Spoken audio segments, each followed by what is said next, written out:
Okay, so welcome to everyone that's joining us for the new Delta webinar for this month, which is going to be on lung ultrasound. Before we start, I will give the team from Harvard and Massachusetts General Hospital a chance for introductions and to just briefly give an introductory speech. So Oni, I will hand over to you to just introduce yourself, and then we can have Andrew go next. Okay. Hi, everyone. Good afternoon. My name is Onyechi Eke. I serve as the Director of Global Ultrasound at Massachusetts General Hospital, which is affiliated with Harvard Medical School. It's great to be here and to have this relationship with Delta. I'm originally from Nigeria, was born and raised there, but now live in Boston, and happy to do this. I hand it now to Andrew Liteplo. Okay, thank you. Andrew, go ahead. Good morning, everybody. Nice to kind of see you, although I don't actually see you, but that's okay. Because you're here and I know you're here. And we're super excited about this new collaboration. And we're going to talk today about lung ultrasound, which is the best thing probably in the world, I think. I mean, point-of-care ultrasound is the greatest thing in the world. And within point-of-care ultrasound, the best part of it is lung ultrasound. And then within lung ultrasound, my favorite part is B-lines, and we'll get there. So I am let me go back. I'm the chief of our ultrasound division. I just wanted to introduce, to tell you a little bit about the rest of the faculty that we have. So the Hamid Shikui is director of our ultrasound fellowship. Calvin Wang is director of ultrasound education. Onye, of course, is director of global ultrasound. Noor Al-Jabud is the assistant fellowship director. And then Sid Karish is director of pediatric ultrasound. We are all very excited to, I believe this is going to be a continuing thing throughout the year. And hopefully you can get exposure to all of us because I'm blessed to be surrounded by some very talented educators. So let's talk now. And just some, if you have any questions, feel free to put them in the chat. I'm not going to be able to reply to them, but Onye will. And if there's anything that she thinks that I should respond to, she'll just mention it. I will try to leave 15 minutes at the end toward questions. Maybe that's actually a good time for questions. Can you guys see my screen okay? Yes. Yes, we can. Yeah. Okay, and do you see the little bar that says talking and the one you are screen sharing, or does it just look like a nice slide? Just a nice slide. Beautiful. All right. So why do we care about lung ultrasound? Lung ultrasound is one of the newer applications of point-of-care ultrasound. It is amazing because it is far superior to X-ray for almost every single application, and it's very similar to CAT scan. And so especially in resource-limited environments, if you're not doing lung ultrasound, you're not giving your patients the best chance at diagnosis and figuring out what's going on. But imagine you can get all the information that you can get from a CAT scan, which, even in Boston is sometimes challenging to get. But you can get it at the bedside and you can answer all of the questions that you're going to need. It has all the benefits of ultrasound, which we love. POCUS is a winner in every single sense, right? There's no radiation. It's easily reproducible. There's low or no cost. It can be done at the bedside. It gives you rapid diagnosable information without any radiation or time, and it's fast. It's amazing. There's no other. You can't get a lot of the information otherwise, right? I can't order. Our radiologists don't do lung ultrasound, so we are the ones. We are the ones to be doing lung ultrasound, and of course, it's very cost effective. This is one of many studies I just want to put in here. If you start incorporating lung ultrasound into your practice, it will absolutely reduce the number of X-rays and CAT scans that you need. So this was done in an ICU in Italy. They didn't tell doctors why they're doing it. They just taught them all how to do lung ultrasound. And all of a sudden, they saw a large reduction in chest X-rays and CAT scans. And so, especially, as I mentioned, if it's hard to get X-rays or CAT scans, then use lung ultrasound. Even if it's easy to get it, you should be using lung ultrasound. All right, what are we going to talk about? We're going to talk about pneumothorax, pleural effusion, pulmonary edema, and pneumonia. I'm going to skip over the airway slides because of time, but if there are questions or anybody wants to at the end, we can talk about it. So what do we do? Pneumothorax. Pneumothorax is air surrounding the lung. Right? How do we look for it? We put the probe where the air would be. So in a supine patient, air goes up, fluid goes down. So in a supine patient, we put that probe at the highest point of the chest, so right in the anterior chest wall. We orient it so that the probe marker is facing the head. And what are we going to see? We see rib, another rib. This is chest wall here, and we're looking at this. This is the pleural line. And what you guys should be able to see is that this pleural line is moving back and forth. When you see the lung sliding back and forth, it means that the pleura is touching the pleura, and there's no air in between them, and this is normal. The other thing you might see are these little comet tails. You can see these little reverberation artifacts, these vertical lines coming from the pleural surface. They come in and out. But if you see that, it means you were looking at the surface of the lung. And if you can see the surface of the lung, it means that there's no pneumothorax at that location. All right, now what happens when there's a pneumothorax? Here's chest wall. Here's the lung sliding back and forth. Now, let's say somebody gets stabbed, and now they have air in the lung. So these are little air molecules. Ultrasound beams are still coming down, but now when they hit the air, they scatter. They do not come back to the probe, and so no meaningful image is generated. What we're left with is we still see ribs, we still see chest wall, we still see this pleural line. This is the visceral, this is the parietal pleura. And what we're not seeing down here is the lung moving back and forth. Of course, it's still moving back and forth. We just can't see it because the air is blocking our view. So what we're looking for here is lack of lung sliding. Here, I see no lung sliding. Here, I see beautiful lung sliding. Here, no lung sliding. And then here, I can't even see because my play bar is in the way. There we go. No lung sliding. It is the lack of sliding. When you first do this and you first diagnose it, you're going to be fooled. You're going to not have the confidence to say, this patient has a pneumothorax. But look and keep looking. And the more normal you see, the easier it'll be to recognize the lack of lung sliding. Now, when you see lack of lung sliding, the first thing you should look for is the lung point. So take a look at this patient who is taking in a breath. And what happens when you breathe is that the point of the chest wall that the lung is touching changes. So when I'm looking here, you can see here is on the left, you see the red arrows are pointing to where the lung is touching the wall. So on the left side, I'm only seeing air. I'm not seeing any lung sliding.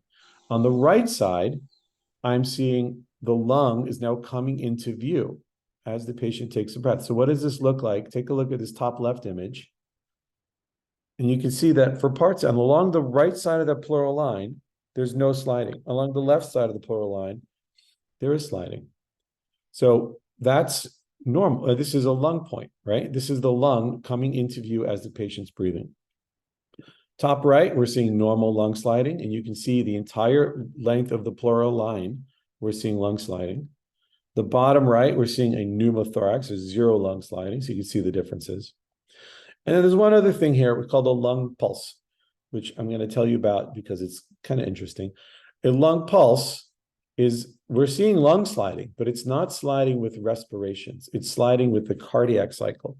Essentially what happens is the heart is so close to the lung that with every beat, it's causing a little bit of movement of the lung. You can simulate this by putting a probe on your chest, taking a deep breath and holding it, and you'll see your lung kind of shimmer at the heart rate. This is normal because we're seeing lung, and so it's not a pneumothorax. How good is ultrasound? I'm not going to get through numbers, but it's far superior to chest X-ray. But we'll get into it. I will show you these numbers. Right, 86 to 98% sensitive, 97 to 100% specific. That's as specific as an X-ray. But look at the sensitivity of chest X-ray, 28 to 75% at picking up pneumothorax. If you are relying on chest X-ray to rule out pneumothorax, you will be missing a significant percentage of them. Why would you get a study that causes radiation and is costly and uses resources and takes time when it's going to only pick up 50% of them? when you can do lung ultrasound for free. Here's the lung pulse again. How we're going to use this. Let's say you intubate a patient, right? Once you intubate, oh, I'm not sure. Did we see you go through the cords? Well, let's see, right? It's our practice to get an X-ray. I don't know if that's true everywhere, but do we need to be getting X-rays? What if I just look with ultrasound? If I intubate and I see lung pulse on both sides, even though the vent is going off, right? There's a problem because the vent didn't show me lung sliding, right? There's no pneumothorax because I'm seeing the lung pulse. But now now I'm worried. Now I'm worried that the tube is in the esophagus. So now I'm going to re-intubate the patient. And now I'm seeing on the left side, on the right lung, left side of the screen, I'm seeing nice lung sliding. On the left side, I'm seeing lung pulse. And so what does that mean? That means that there's no ventilation in the left lung. And so now I worry that it's a right main stem intubation. So now you pull the tube back until you're getting nice lung sliding on both sides. Now you secure the tube and you can kind of rest more easily. This is a little bit about airway. Okay, pleural effusions. Pleural effusion, ultrasound is excellent for pleural effusions. We know what it looks like on X-ray, but do we need an X-ray, right? Pleural effusions are fluid. Here's what we're going to be looking at. I don't know if you can see my arrow, but here's the diaphragm. I'm in the mid-axillary line, the way we're doing a FAST exam. Here's the diaphragm, and it ends right here, okay? Here's the spine, and it ends right here. I want your eyes to be drawn to this point, and then we're going to be looking down here. And what are we seeing here? In a normal patient, this part looks like a lung. When the lung is filled with air, the diaphragm acts like a mirror, and we get what's called a mirror image artifact. And it looks like you have liver or spleen down here. It wipes away the spine. Think of it as a curtain, right? Somebody's closing the curtain and you're ending the spine show. So spine, nothing. Here's a curtain hanging down. That's normal. When you see that, that means that the lung is filled with air. What do we see here? See spine, diaphragm, curtain, right? Lung is filled with air. That's normal finding. Here we've got spine, diaphragm. I'm still seeing the spine over here. There's no curtain, right? If I'm seeing the spine past this point where the diaphragm meets the spine, that means that there's something wrong in the lung. In this case, it's fluid. Fluid is black or anechoic in ultrasound terms. So this is pathology. This is a pleural effusion. Here, same thing. We're seeing spine. We're seeing fluid here, right? It's pointy. It's following the lung cage. It's going right over the diaphragm. Pleural effusion. You can even see the little fishtail of the lung that's flapping around here. So this is another pleural effusion. What about down here? I'm seeing spine. Here's the diaphragm. And I am still seeing spine over here. It's positive spine sign. This, however, looks a little different. This is not anechoic. This has some echogenicity to it. So if it's not black or anechoic, then you worry that it's not fluid, but it's a solid. And this is what you would see with consolidation. More on this later. Other places you may see pleural effusion. Here's the typical mid-axillary line. When you do a cardiac ultrasound, if you increase your depth and you see fluid down here that does not cross over the descending aorta, this is a left-sided pleural effusion. If you look anteriorly and you see fluid here, this is an anterior pleural effusion, right, a linear probe. And if you're looking in a subxiphoid view through the liver, through the diaphragm, and you see all this fluid here, this is a right-sided pleural effusion. So these are other ways you may see a pleural effusion. How good is ultrasound for pleural effusion compared to X-ray? Well, here's a meta-analysis. It's excellent. Again, chest X-ray with 45% sensitivity. Not very good. If your only question is, does this patient have a pleural effusion? Don't even bother with X-ray. Just go to ultrasound. Ultrasound for thoracentesis should always be used if you have it at your disposal. Here's a lateral view of an X-ray, and what we can see is that there's a diaphragm. And here's what it looks like in ultrasound. Same diaphragm, right here. I've got my probe marker on the patient's back with the marker toward the head. And we're seeing diaphragm here, and we're seeing fluid here. I am less interested in seeing the fluid on ultrasound when I'm doing a thoracentesis, and more interested in seeing the other structures. Those other structures are the diaphragm, plus liver or spleen, and then the lung, which is over here. So I actually like the curvilinear probe because it has a much higher depth. I'm going to select a spot. If I put my needle in here, I will get some fluid, but then you will see that the diaphragm comes into this view. So this is too low, especially as you remove fluid, the diaphragm is going to start coming up. And so this is too low. So you really want to use ultrasound in a static way to identify a large pocket of fluid where the diaphragm doesn't even come close to it. You may even want to go higher in this case, because here, as I mentioned, as you take fluid off, this may start to increase. But if you use ultrasound for thoracentesis, it has been shown to decrease complications. I do it in a static way, not dynamic, meaning mark it out, put the ultrasound probe away, and move on. Happy to talk about that more toward the end if there are any questions about that. All right. I mentioned the best part about lung ultrasound is B-lines. So pulmonary edema can be seen with ultrasound. For many years, people thought that you could not use ultrasound to look at lungs. That's because the lungs are airy, and so you don't really see the structures. But it was determined that it was kind of described first that we're not looking so much at the lungs. We're looking at artifacts, and different lungs behave differently depending on their pathology. So let's look here. So a couple definitions. So these are called A-lines. These A-lines, this right here is the pleural line. Ultrasound beams come down from the probe, they hit the pleural line, and then they bounce back. And the probe uses a property known as time of flight to determine the depth and the echogenicity of structures.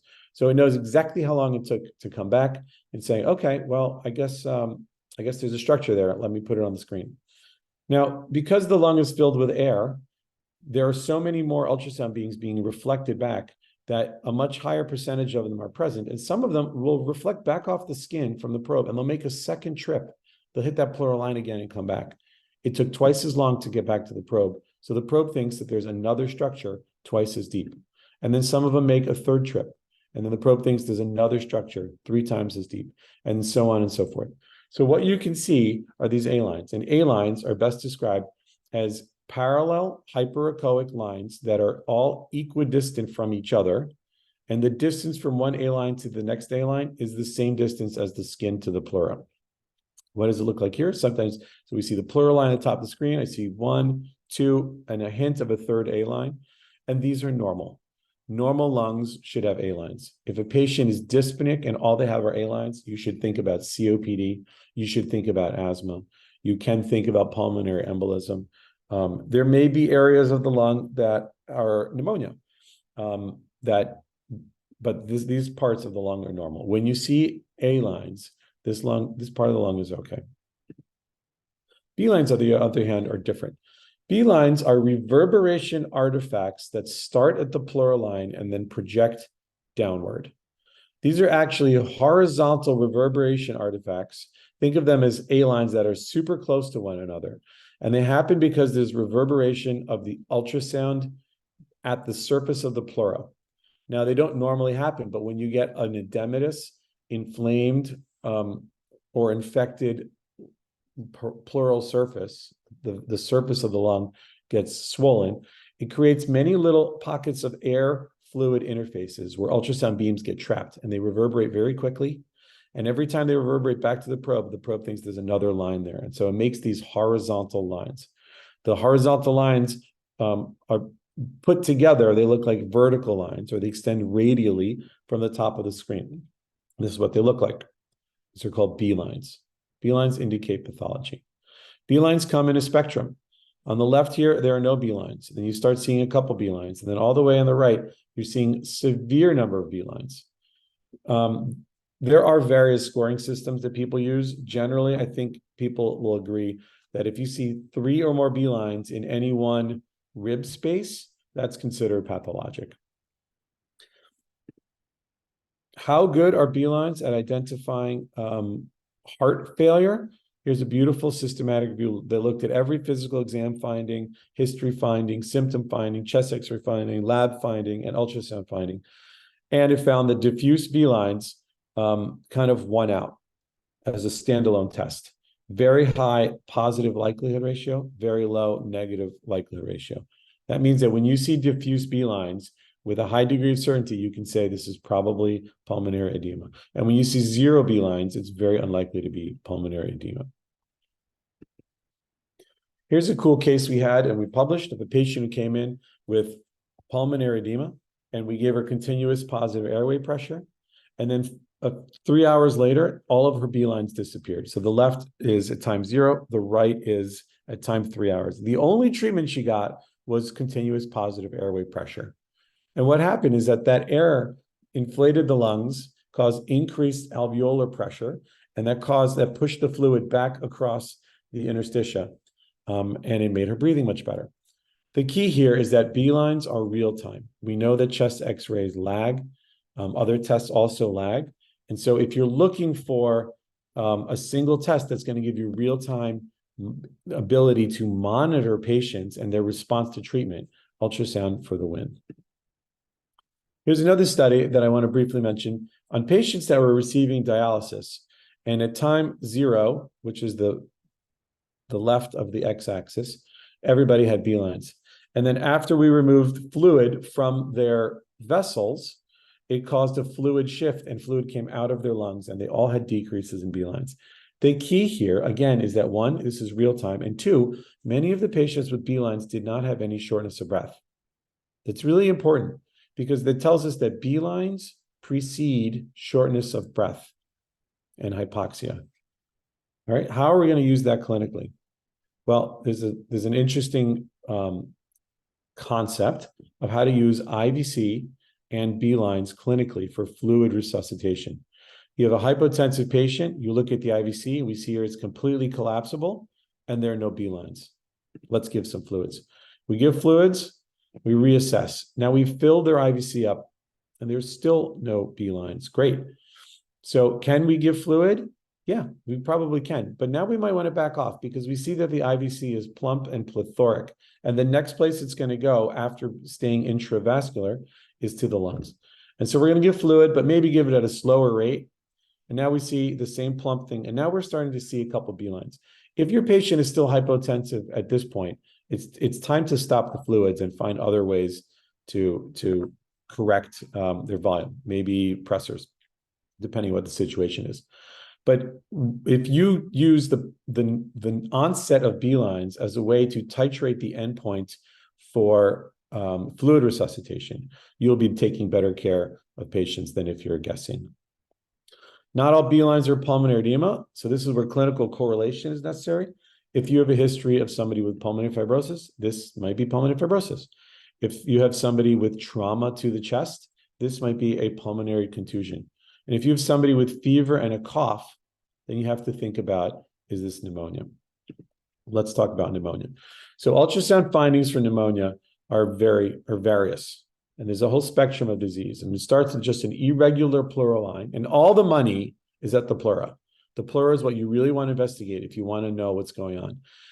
I make out lung ultrasound to be easier than it is because to really inspect the entire pleura, the entire surface of the lung, it's a pretty large surface area. So you would have to really do a pretty comprehensive view. And I'll talk right at the end about what my suggestions for protocols are. But first, let's talk about what the findings are for pneumonia and inflammation.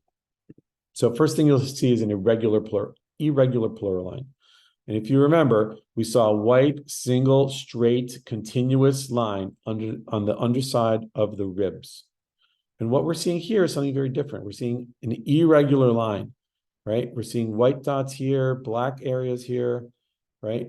This is the first sign. This tells you there's something going on at the pleura. Next thing you might see some B lines. Again, sometimes the B lines are going to be adjacent. Sometimes the B line is going to be coming from a little deeper. And this is because you have inflammation here, which I'll show you in a second why that happens. Here's a subpleural consolidation. So basically, the vast majority of pulmonary infection, it will reach the pleural surface. It is possible, of course, to have some infection somewhere in the middle of the lung that you don't see if you're just looking at the pleural surface. But the majority of them will affect the pleura because that's the area of lowest oxygen tension. And so that's where it is easiest for them to set up shop. What are we actually looking at here? So remember, normal lung, this white line is these air-filled alveoli all the way to the surface of the lung. See that? And when air, remember, blocks ultrasound. And so we just see air sliding back and forth. And this tells you that all those alveoli that were reaching the periphery are filled with air, right? Sliding back and forth, nice little animation. Now, in pneumonia, you have alveoli that are filled with pus. They're filled with purulent material, they're filled with bacteria, they're filled with secretions, they're filled with inflammatory fluid. And so instead of having these alveoli filled with air, some of them are going to be filled with pus. Now, pus is a fluid, and so it will look anechoic, and it will let ultrasound beams pass through until they hit some alveoli that are filled with air. What does this look like? It looks like that, right? So now we're seeing, so this is actually lung. This whole area here is lung. It's looking like fluid because it's filled with, it's looking dark because it's filled with fluid. This is lung. This is where air, all of these white dots, this is how far the air is getting. And it's just not getting to over here. So you can look at these consolidations and figure out how big they are. You can use this to monitor progress in an admitted patient. You can look at their lung and just, measure how large. Nobody does this, but it just has never been researched. But you can look, if you have a patient that you're watching day to day, and look at how much of consolidation is there and give them antibiotics, and then look and say, oh my gosh, it's even bigger. And even though we start antibiotics, maybe we need to change antibiotics, and then follow, oh, it's getting smaller. We must be in the right track. You can definitely get rid of chest x-rays if you start doing this.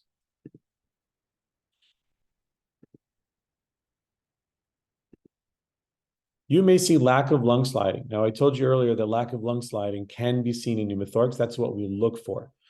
But when your lung is filled and it's behaving like a solid, it's filled with fluid, or it's filled more like a solid, the air is not reaching it. And so you may not actually see any sliding there. Here's lack of lung sliding in a patient with pneumonia. I can tell that it's not a pneumothorax because I see this little common tail. Remember, if you're seeing the common tail, you're looking at the surface of the lung. And then in severe cases, you may see what's called hepatization. This looks like liver, which is why it's good. This is actually lung. And you can see that there are some white lines here. This is the entire lung is collapsed and filled with inflammatory fluid. This was a very sick patient who died from his pneumonia. This is the same patient's liver. So heart, liver, heart, lung, right? The difference is these airways, which are bronchograms that I'll touch on in just a second, right? Here's what his x-ray looked like. Here's what a CAT scan looked like. This is complete consolidation. I had to just put my probe right here and look through this consolidation and saw the heart. Now look at the rest of the lung. It doesn't look too bad. If I put my probe here, I would have seen A lines. So to get you have to look in multiple areas if you really want a good assessment of the lung. Pleural effusions we talked about, commonly seen with pneumonia, right? We can see the surface of the lung here. It's got this irregular surface. Air is reaching over here. We have some inflammatory fluid here. Pleural effusions seen with pneumonia. And then these are called air bronchograms. So remember those white trees that we looked at, the white vessels. As this patient is breathing, you can see that the airways, even though the alveoli are collapsed and filled with purulent material, it's behaving like a solid, the airways themselves are okay because as they're breathing, air is moving down. This is called a dynamic air bronchogram as opposed to a static air bronchogram if you see those white lines and they're not moving. This is a beautiful clip that I borrowed from POCUS Atlas, and it looks, because it was so pretty and really kind of, you get a sense of, you can feel the patient breathing and air is just arriving there. There's not a lot of data to support using dynamic versus static air bronchograms in differentiating atelectasis from pneumonia, but there is, theoretically, it kind of makes sense. This suggests that the airways physiologically make sense. The proximal airways are open. Tuberculosis, which you guys probably see more of than we do here, has very similar findings to pneumonia. The main things we look for are subpleural consolidations and B lines. Here's a paper from just last year about thoracic ultrasound for TB diagnosis in adults and children. There was a meta-analysis actually 2 years ago that kind of looked at all of the findings. So the findings that have been described for pulmonary tuberculosis, subpleural nodules, right? That's like little subpleural consolidation or little small nodules really look more solid than they look fluid filled. Lung consolidation, which is just what I was showing you. Pleural effusion, miliary pattern, and then cavitation. So you can see it's very hard, the sensitivity of finding, when you of cavitation, miliary pattern, or pleural effusions for ruling out TB is very low. So, but subpleural nodules and consolidations are better. None of them are perfect, right? I mean, I guess the nodules are the best. If you're seeing little solid, they have some echogenicity to them. They're not anechoic, and they're just lingering. I don't have any clips, unfortunately, but they're just lingering right below the surface. You guys have probably seen a lot more of this than I have. But the concept exists that can we identify patients with tuberculosis with ultrasound? Well, we certainly, if we look all around and we see nothing, it's unlikely to be tuberculosis. If you look around and you see some stuff, remember the sensitivity is okay in certain situations, but the specificity is not high. How can this be used in resource-limited environments to really be used as a screening test? I think really remains to be seen, because there aren't enough studies out there. If you have a lot, with the research director of my residency always said, when you get lemons, make lemonade. So if you have a disease which is very prevalent, then that's a great idea, a great thing to do research on. Back to pneumonia. How good is ultrasound for diagnosing pneumonia? Well, here's a meta-analysis. 94% sensitive, 92% specific. That's very good. Now, they did find a significant difference between expert and novice users. That's important. When you're a novice user, you may be less likely to do it. You can teach yourself ultrasound, by the way.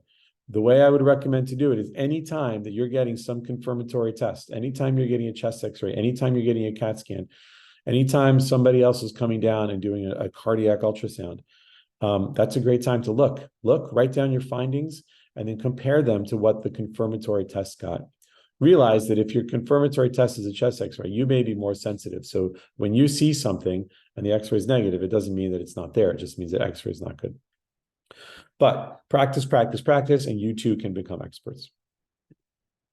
Now, where do we look? Here was a nice study. I really like the graphic done by Jim Tsung. They looked at locations for optimal lung ultrasound scanning in diagnosing pneumonia. He's a pediatrician, so he was looking mostly at pediatric population. And he found the key here is to look all the way to the right. So posteriorly, especially lower down, was the highest frequency of times, or that's where the consolidation was. So you see that 46.5% of the time, the consolidations were posteriorly. So when you're looking for pneumonia, you kind of need to be looking posteriorly. So here's what I do. There are many, many different scanning protocols. There are 12-zone scanning protocols. There are 8-zone scanning protocols. There are 26-zone scanning protocols. We're emergency physicians. We don't have the bandwidth. We don't have the time to be looking at every single zone. So 26 zones, and you're not going to see any more patients that day. So I like this simplified approach. Right lung, left lung, anterior, lateral, posterior, 6 zones. That's it. Where you look depends on what you're looking for, and that's a clinical decision. If your question is, does this person have a pneumothorax, then you really only need to look anteriorly. I like to look anteriorly, and then I slide up all the way to the apex till I see the clavicle, and I still look to see some lung sliding there. If you've got sliding anteriorly and all the way at the apex, you're not going to have a pneumothorax. Unless you've had a VATS procedure or some other pulmonary surgery, because then you can get some loculated pneumothorax or hydropneumothorax. So in that population, just looking anteriorly is probably not enough. But in most patients where you're worried about a spontaneous pneumothorax or a traumatic pneumothorax, looking anteriorly, you'll find what you're looking for.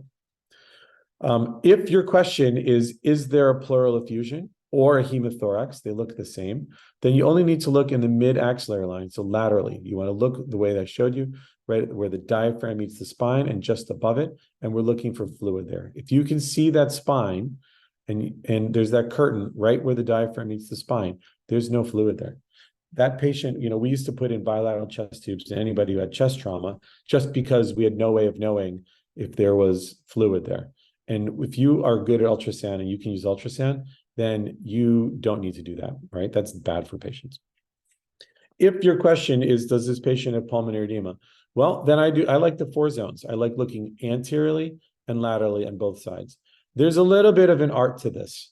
When you're seeing B lines all over, that's pulmonary edema. When you're seeing no B lines anywhere, that's not pulmonary edema. It gets a little tricky though. What if you're seeing 4 B lines in the right anterior, and then 0 B lines in the right lower, and then 2 B lines in the left anterior, and then a couple B lines and it's a little bit of an art, and it still gives you some information. You need to then correlate that with your clinical findings and what you're doing and your clinical suspicion. And maybe you get some tests, maybe you get an X-ray, maybe you get a BNP, maybe you just decide to treat. If your question is, does this person have pneumonia? As I mentioned earlier, you really should be looking posteriorly, because if you don't, you'll be missing them. So for that, I like the full 6-zone protocol: right anterior, left lateral, left posterior, right posterior. And if your question, which is usually the one, is why is this patient short of breath? Well, then you also should be looking at all 6 zones, because pneumonia is on your differential. And if you look in only 4, you will miss certain findings. Okay, good. Ending with enough time for questions. My summary, my take-home point is I really love lung ultrasound. It is a free and really excellent adjunct to your clinical exam, right? Remember, we are all doctors first, and we are ultrasonographers second. And when you can blend them beautifully and use ultrasound to augment your clinical stuff, but don't forget, but we're not just technicians. We're not going to be looking and making all of our decisions based just on what we see. We're going to be melding that with what we think already clinically. This does require a little bit of patience and a systematic approach, because you really want to be looking at as much of the lung surface as you can. It is, of course, possible, if you're looking at 6 zones and not the entire lung surface area, that you'll miss some stuff. But the data is very good that you will still have high sensitivities and specificities, even with an abbreviated protocol. And practically just looking, spending more than the time it takes to do 6 zones starts to get in the way of other patient care and responsibilities. You may get mixed findings, and that's okay. Not all pathology, not all symptoms are always related to only one thing. If somebody has a history of COPD and now they have a fever cough, they may have both. And so this is where I think lung ultrasound, more than other POCUS applications, is an art, because you have to meld it, and you need clinical experience. You need to meld it with your clinical findings, which is really key.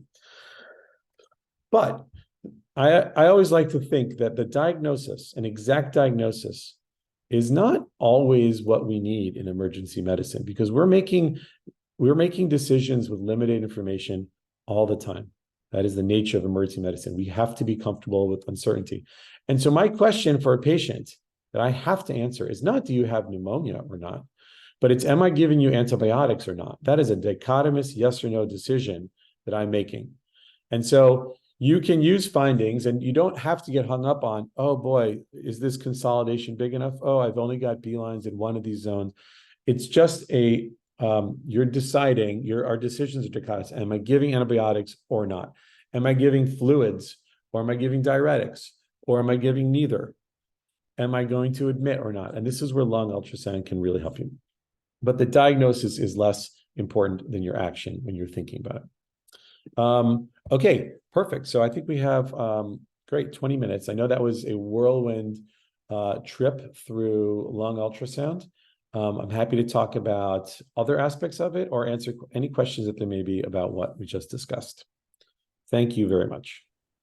Thank you, Andrew, for the great talk. We have a bunch of questions in the chat, and I'm going to go through all of them. I answered a bunch of them, but I think it'll be great to hear it from you as well. First question that we had is, how do you decrease artifacts in lung POCUS? That's a great question. And the answer is, you don't want to decrease artifacts in lung POCUS. We love the artifacts. The artifacts are how we do lung POCUS. So modern machines are designed to minimize artifacts and just show you structures. And modern machines and modern settings actually don't help, because we want to see the B lines, right? When they use multi-beam and tissue harmonics, stuff like that, those are all meant to make a very pretty picture and minimize artifacts. And we want the opposite for lung ultrasound. So I actually like to turn the multi-beam off, use basic mode, because the lung ultrasound is what we want. Oh, we didn't talk about the probes. I kind of like the curvilinear probe when you're looking for B lines, even for pneumothorax, pretty much for everything. The phased array probe is not as good because it's not giving you a very clear picture. Phased array probe is best for cardiac ultrasound, where you're going to have very high temporal accuracy, meaning that it'll be very real time, right? When we're looking at something beating, we want to see everything beating nicely. For lung, we don't care so much about real time, where the curvilinear is going to give you a much better view, a much bigger footprint, more rib spaces. And I like to look at a depth for B lines of about 8 centimeters. Okay. Next, we have a bunch, so I'm going to move on. How do you differentiate cardiac versus, and also if you can show a picture of the probes just so that folks can see, but how do you differentiate cardiogenic versus non-cardiogenic pulmonary edema on lung POCUS? Wow, great question. You know what? I actually have, since we have time, and I stopped sharing, right? Can you see? I'm gonna show you a bunch of slides because that's a great question. And since we have time, we're gonna let's do this. We're gonna do this, and we're gonna go to here, and we're gonna go to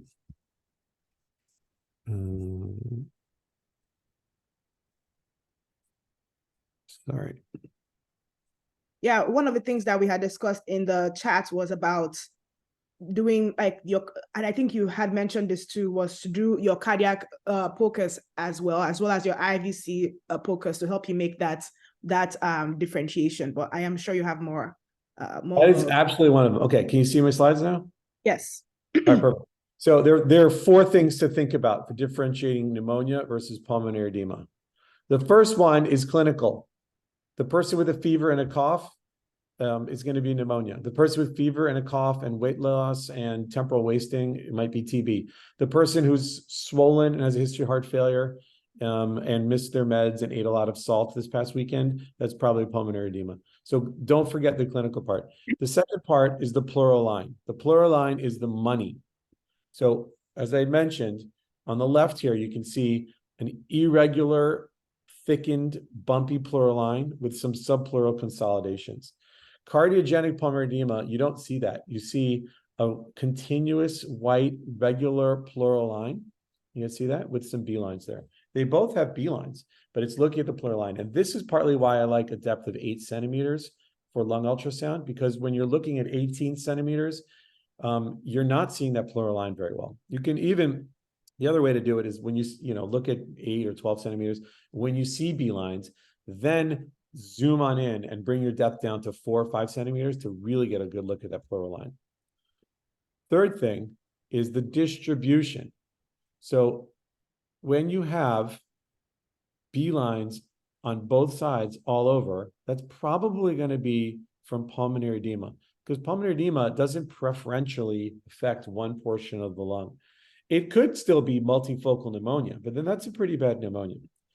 As opposed to that, when you have B lines in just one area and everything else looks fine, well, then you have to think that this is more of a focal infectious process than one of too much fluid.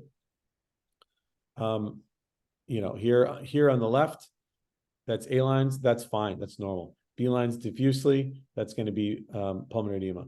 B lines just on one side, probably going to be pneumonia. Remember, looking posteriorly is really helpful. And then the fourth thing that Onya was talking about are adjunct findings. So when somebody's short of breath, I don't do a lung ultrasound. I do a lung heart IVC ultrasound, because I like to think of it, right? Heart, lungs, IVC, look at all of them because they will give you a lot of information. So when you have pulmonary edema, usually you will have a decreased ejection fraction, and usually you'll have plethoric IVC.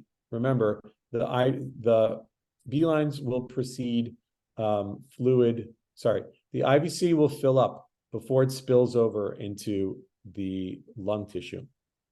So pulmonary edema, you should expect to see a decreased ejection fraction and a plethoric IVC. In pneumonia, you don't usually have that. Sometimes they're septic and you actually see a hyperdynamic IVC with a great ejection fraction or a normal one, and they're volume depleted. So when you have a normal EF and a collapsing IVC and B lines, well, I'm broadening my differential and I'm going to start thinking more about, does this person have pneumonia? As opposed to when I see a plethoric big fat IVC and decreased EF. When everything's concordant, meaning all three of those line up, that's great, because then I'm going to be even more accurate. And here's a little study looking at exactly that. Just looking at B lines for pulmonary edema, just B lines had a sensitivity of 75% and sensitivity 70% and specificity 75%. That's not amazing. But when you combined it with a decreased ejection fraction and a plethoric IVC, your specificity went up to 100 and your sensitivity fell a little bit, but you're more accurately able to make that diagnosis. So those four things are really helpful, right? Clinical diagnosis, clinical, pleural line, the distribution, and the adjunct findings. Okay. And if in case of a pulmonary contusion, would you also see B lines? You can, absolutely. Okay. Next question. Okay, they were asking about reverberation artifacts in A line. What kind of artifact is the B line? Is that a ring down? What kind of artifact is that? It's also a reverberation artifact.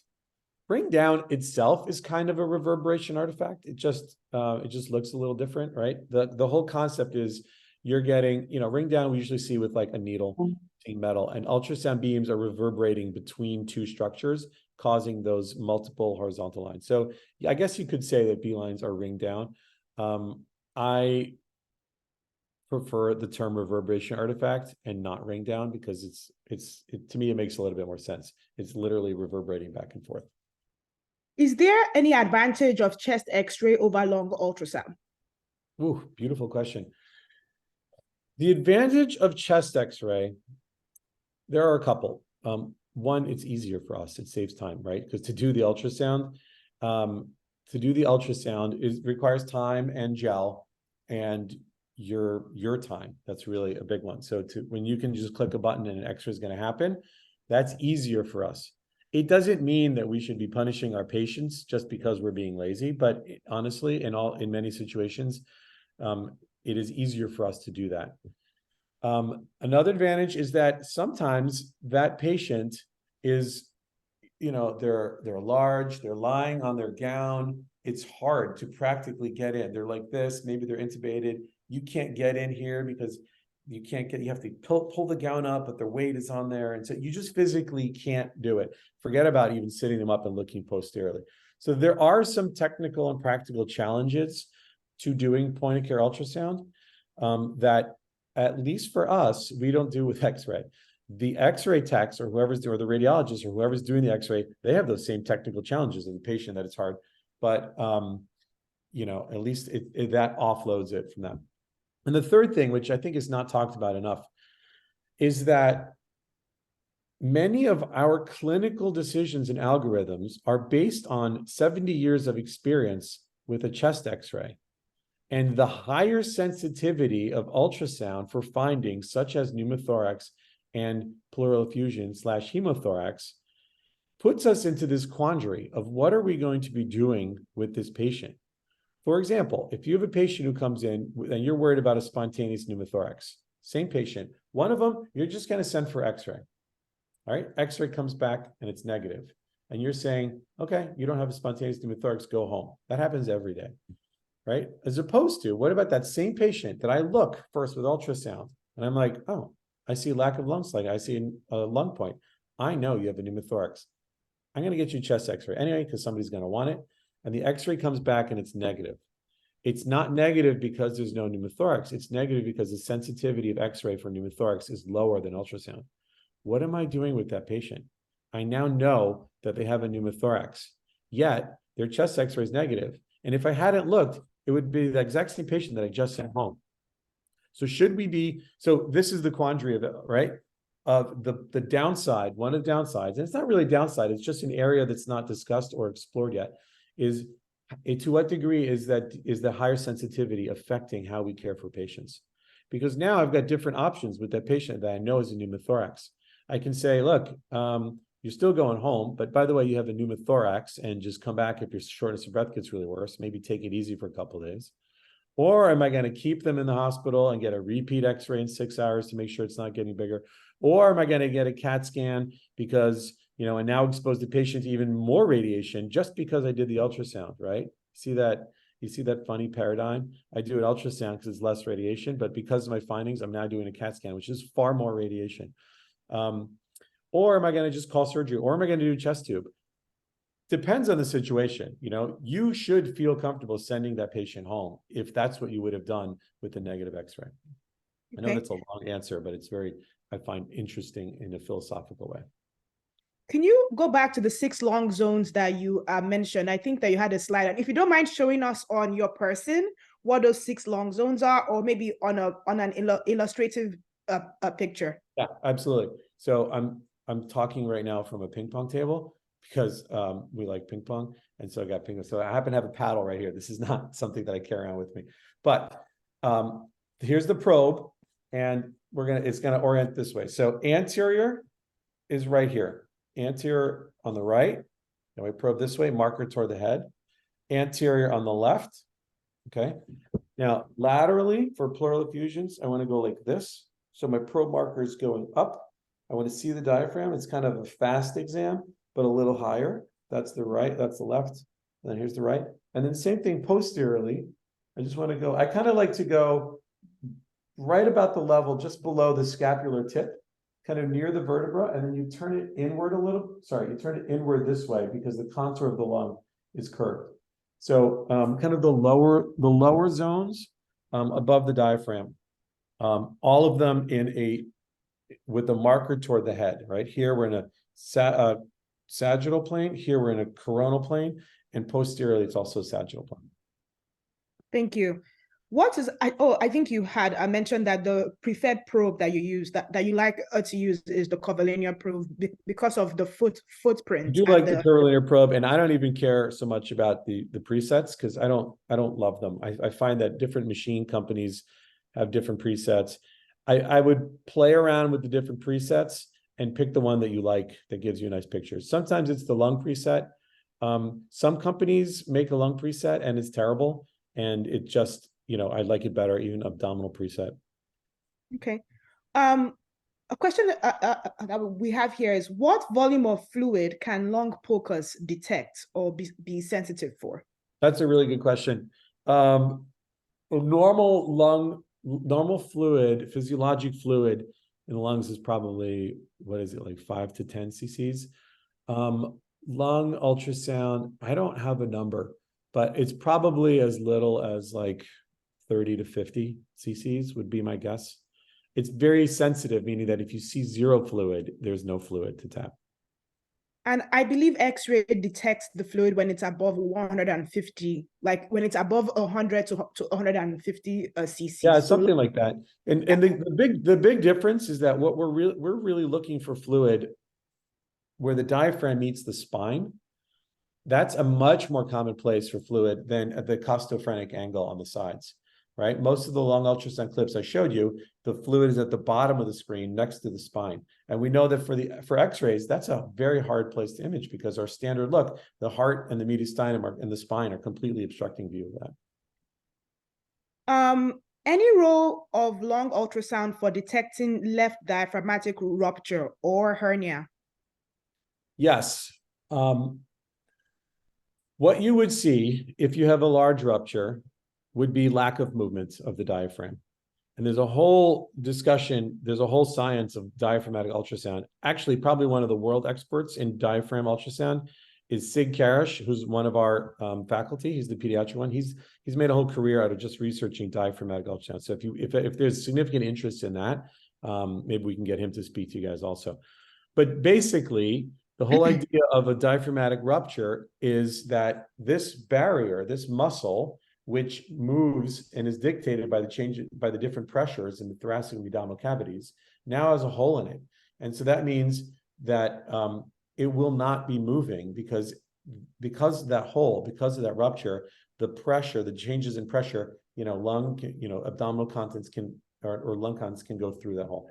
It's probably not sensitive at all. You're not going to rule out a diaphragmatic rupture by saying, I see it moving. I'm sure there's always some movement, but it should be specific. If you see zero movement, you have to worry about diaphragmatic paralysis or diaphragmatic rupture. And that depends on clinical correlation. Is it setting or is it a chronically medically ill patient? Can you have a normal or collapsible IVC in patients with flash pulmonary edema? You can, and everything can happen. So yes, of course, that's possible, but I would say that's very unlikely. If I saw a completely normal collapsible IVC, I'd have to think about, I guess with flash pulmonary edema, like you just for some reason, maybe let's say you ruptured a valve or you had acute MI and all of a sudden the heart's not pumping and it's backing up into the lungs. You may not have a plethoric IVC, but there's zero research on that because that's such a rare thing to describe. Mm-hmm. Is there a possibility to underestimate the IVC size in heart failure patients with hepatomegaly when trying to rule out pulmonary edema? Your possibility of underestimating? Yes, of course. I think the IVC in general is fuzzy math. There are so many reasons that it's not accurate, and trying to make any measurements, I think, is honestly quite challenging.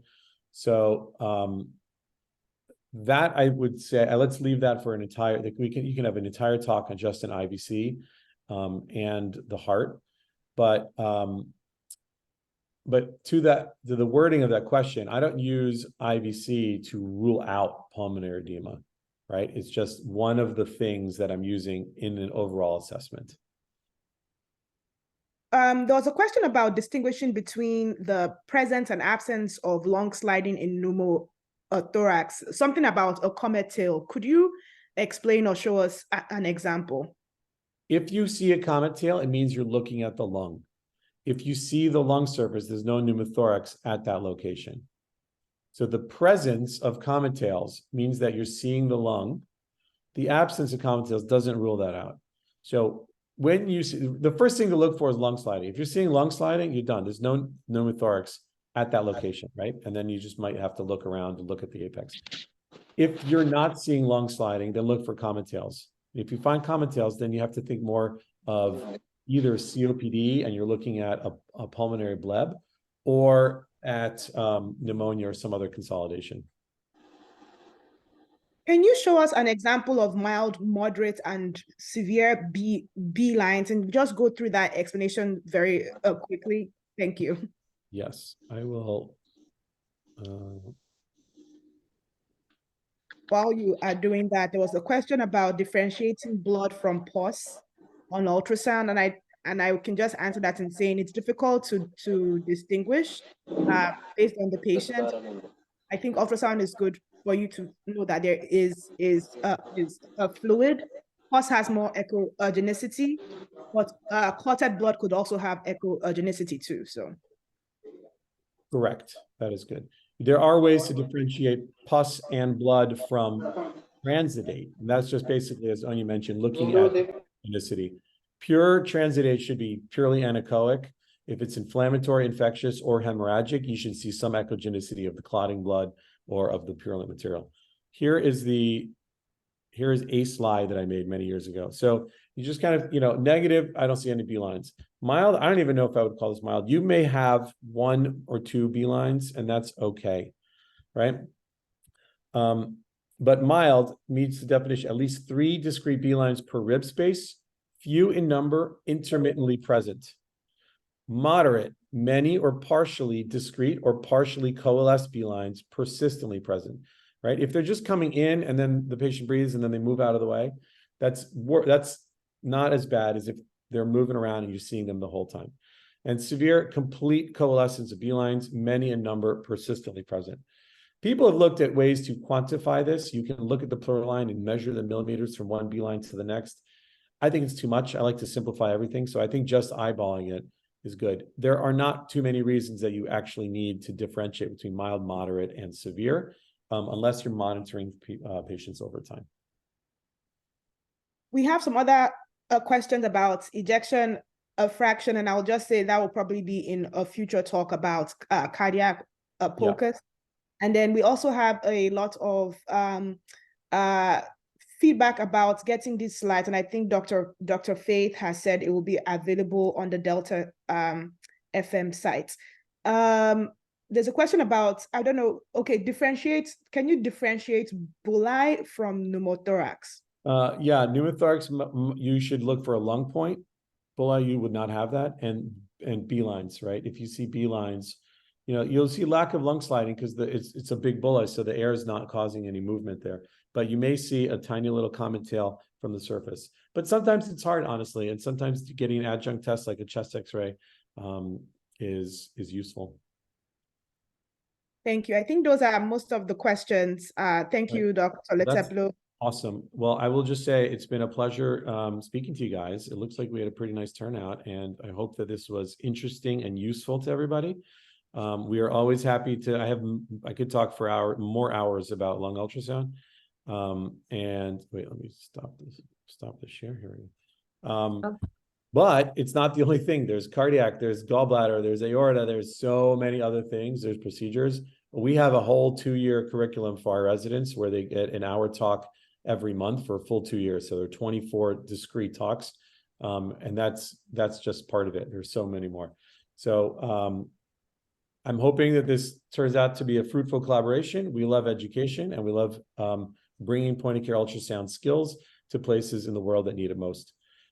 Thank you, everybody, for what you do and for being here and to wanting to learn and to want to make your patient care better.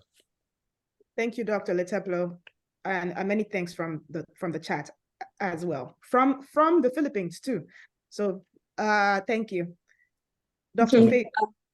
Yes, before everyone leaves, I would just like to thank them for joining this session, and just to inform them that this Harvard and AFM Delta collaboration is still ongoing, and we're going to have more exciting sessions and activities coming up, which we shall be able to share. And we'll also have more of the ultrasound sessions organized for a later date. I would also like to reassure those that would like the recording that it will be uploaded to the AFM website, and that link will also be shared. But if you would like it personally inboxed to your email when it's ready, please also feel free to send an email to request for that. I will leave my email in the chat, and then you can request for it personally. Before we conclude, I would also like to invite Dr. Menbel Sultan. He's part of the AFM Exco that is directly supporting the Delta team. And so I would invite him to speak if he is still on the call. Dr. Sultan, are you there? Yes, Dr. Vez, I am here. Right. Just few words to thank the Oxford team and the Delta team. So thank you very much for your nice presentation, Dr. Andrew, and for your nice organization, Dr. I hope our collaboration with AFM will continue with Oxford Ultrasound team, and this knowledge transfer from your end to Africa will come through in the near future. We are hoping to have more collaboration and educational support to residency programs in Africa. Today was a very nice presentation. I hope we will have more sessions in the future. I would like to thank you a lot, and thank you also, Faith, for organizing this. Thank you very much. Thank you so much, Dr. Sultan. If there is nothing else to add, I think we can all leave at will. I would like to again thank Onyi and Andrew for taking the time to do this. It's been very insightful and very beneficial for all the residents across Africa. And yeah, till next time. Okay. Awesome. Thanks for having us. This was really fun. Thank you. Thank you.